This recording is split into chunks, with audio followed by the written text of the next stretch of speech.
Monkeygate Scandal, the moment cricket lost its innocence. Introduction. When the gentleman's game stopped being gentle, cricket has always sold itself as different. Different from football's chaos. Different from boxing's brutality. Different from wrestling's theatrics. It called itself the gentleman's game, a sport where respect mattered as much as runs, where umpires were trusted, and where players were expected to control their tempers even in the fiercest battles. But in January 2008, during India's tour of Australia, that carefully maintained illusion cracked, not because of a drop catch, not because of a controversial decision, but because of one alleged word, a word that triggered accusations of racism, a word that divided nations, a word that turned teammates into enemies and umpires into suspects. This was Monkeygate, the moment cricket lost its innocence. By the time India landed in Australia in late 2007, the relationship between the two teams was already tense. Australia were at the peak of their dominance, World Cup winners, 2007. Ruthless at home, known for mental warfare. A new generation led by MS Dhoni. A fiery young Virat Kohli waiting in the wings. Senior players like Anil Kumble, Rahul Dravid, and Harbhajan Singh carrying pride and scars from past tours. To understand Monkeygate, you must understand Australian cricket culture of that era.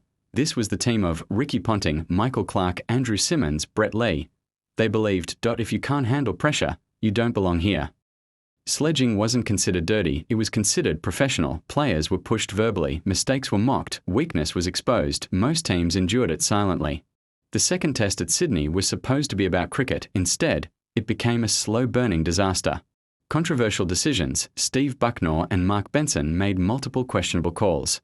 Rahul Dravid and Sachin Tendulkar were given out controversially. Andrew Symonds survived despite edging behind. Australia benefited repeatedly. Indian players felt cheated. Fans felt robbed. Tension wasn't just on the field, it was boiling inside. The clash between Harbhajan Singh and Andrew Symonds didn't begin in Sydney, it had history. Symonds was known for aggressive sledging. Harbhajan was known for emotional reactions. Both were fierce competitors, neither backed down. Throughout the series, words were exchanged, glares replaced smiles, the rivalry turned personal, and then came that moment. During one heated exchange, Andrew Symonds accused Harbhajan Singh of calling him a monkey. Symonds claimed it was racial abuse. Harbhajan denied it. He insisted, he said, "Terry Mar Ki, a common Punjabi insult, abusive, yes, but not racial. There were no microphones, no video evidence, no neutral witnesses who clearly heard the words, only accusations, only interpretations, only chaos." This was no longer about cricket, this was about racism. One of the most sensitive and serious issues in global sport. Australia backed Symonds completely, India backed Harbhajan completely. There was no middle ground. Media exploded. Headlines screamed racism in cricket. Talk shows turned into courts. Fans became judges.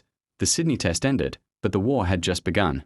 The punishment, 3-match ban, effectively ruling him out of the series. India were furious. They felt the decision was based on word versus word, and no concrete evidence existed. Umpires' mistakes had already hurt them. Now their player was being sacrificed. For Indian cricket, this felt like institutional injustice.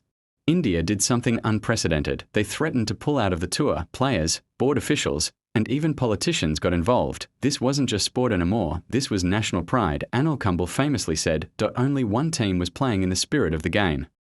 That line echoed across the cricketing world.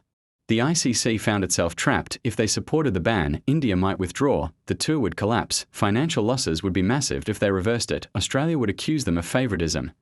The credibility of anti-racism efforts would be questioned. Cricket governance had never looked weaker. For more contents, please like and subscribe. Subscribe.